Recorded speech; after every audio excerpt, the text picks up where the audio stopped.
Good morning, সবাই কেমন আছে? আশা করি সবাই ভালো আছো, আমিও ভালো আছি। গরমের মধ্যেও ভালো আছি। আর এখন চলে এসেছি কিচেনে রান্না করতে। উঠেছি, অনেকক্ষণই হয়ে গেছে। আর যত সকাল সকাল রান্না করে নেব, রান্নাঘর থেকে বেরোবো তত ভালো।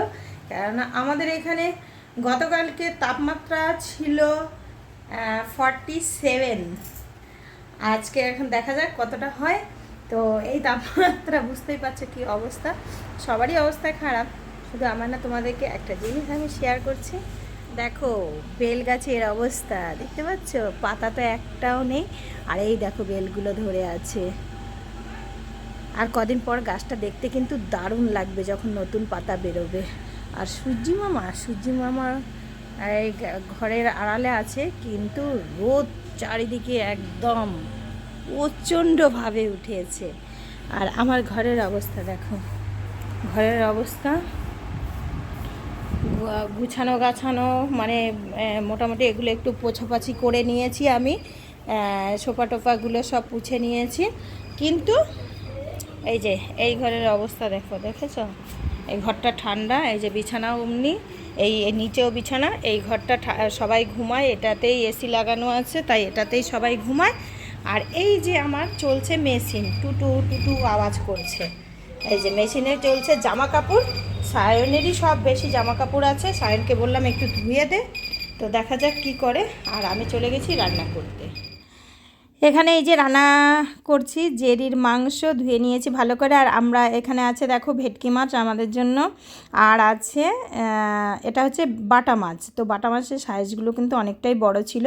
আর এদিকে আমি দেখো লস্যির মতো, মানে লস্যি না বলো, যেটা আমি শেক ফেক যাই বলো, সে বানিয়ে নিচ্ছিলাম। তো আজকে টক দই ছিল না, অল্প একটু মিষ্টি দই ছিল, মিষ্টি দই দিয়ে বানিয়ে নিয়েছি। তো সকালবেলাতে আজকে তাড়াতাড়ি রান্না করব বলে ব্রেকফাস্টে এই সব এক গ্লাস করে খেয়ে নেবে, ব্যাস হয়ে যাবে। আর এর মধ্যে কিন্তু একটু জল জিরাটা দিই, একটু টেস্ট হয় বলে। আর এদিকে রান্না দেখো করেই নিয়েছি আমি। লাস্টে এই কলমি শাকটা হচ্ছিল, তো তাড়াতাড়ি করে তোমাদের একটু শেয়ার করে নিলাম। এই যে জেডির মাংস আর ভাতটা, আর কি দেখাবো, দেখাবার নেই কিছু।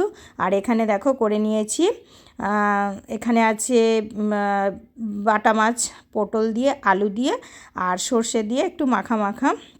আর এখানে পাতলা টক ডাল, টক ডাল বলছি, আম দিয়ে আমের ঝোল, পাতলা আমের ঝোল, মিষ্টিও দেওয়া আছে। আর এটা হচ্ছে এঁচোড়, মানে কাঁঠালের তরকারি, মাছের মাথা দিয়ে। আর এখানে শাকটা আমি এখন নামিয়ে নেবো, ব্যাস আমার রান্নাবান্না কমপ্লিট। আজকে আর কিচ্ছু শেয়ার করতে পারিনি। পরের দিন সকালবেলায় চলে গেছিলাম তোজোকে স্কুল ছাড়তে। তো স্কুল যখন ছাড়তে গেছি তখনই দেখো, এখন কিন্তু 6:30 বাজে, কিন্তু দেখো এত রোদ উঠে গেছে। আর আমি ছাড়তেই যখন গেছি তখন ভাবলাম যে না, একটু হেঁটে আসি, তাই একটু হাঁটতে বেরিয়েছি।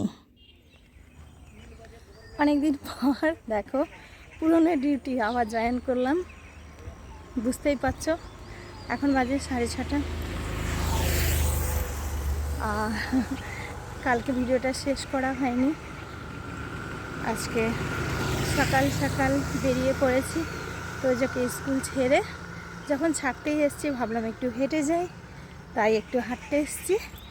তো হেঁটে নিয়ে বেশি দূর যাব না, কেননা অনেক মাস পরে বেরোলাম, তো সামান্য অল্প একটু হেঁটে বাড়ি চলে যাব। দেখো বাড়ির দিকে যাচ্ছে, দেখো স্কুলের গেট একদম, দেখো ওই লাল গাড়িটার ওইদিকে সিবিএসসি গেট, পুরো সব ফাঁকা, গেট বন্ধ হয়ে গেছে, গাড়িগুলো পার্কিংয়ে লেগে গেছে। আর আমি যাচ্ছি এই যে এবার বাড়ির দিকে। আর রোদ উঠেছে প্রচুর।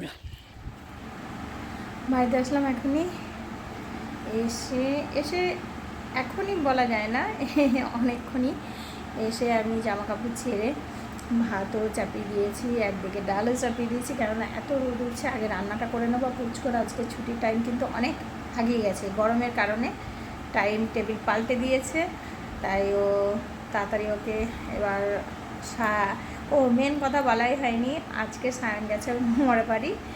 আমি পুরো একা, মানে সব কিছুই ও ছিল আমার, কোথাও যেতে আসতে সব কিছুতে। তো যা দরকার হতো সব ওকেই নিয়ে যেতাম। তো এখন যা করতে হবে সব আমাকে একা। এখন কতদিন ওখানে বেড়াবে জানি না, আজকে গেছে। আর তোজোকে তার জন্য আমি স্কুল ছাড়তে গেছি, এখন আমাকেই যেতে হবে ছাড়তে। আর আনতেটা বুঝতে পারছি না, কখনো হয়তো যেতে হতে পারে, আবার কখনো নাও হতে পারে, সেটা ওর বাবাদের মানে ওর বাবার কাজের উপরে। তো ঠিক আছে, ভিডিওটা আর বড় করছি না, এখানেই শেষ করছি। সবাই ভালো থেকো, সুস্থ থেকো, অনেক অনেক হ্যাপি থেকো, বাই।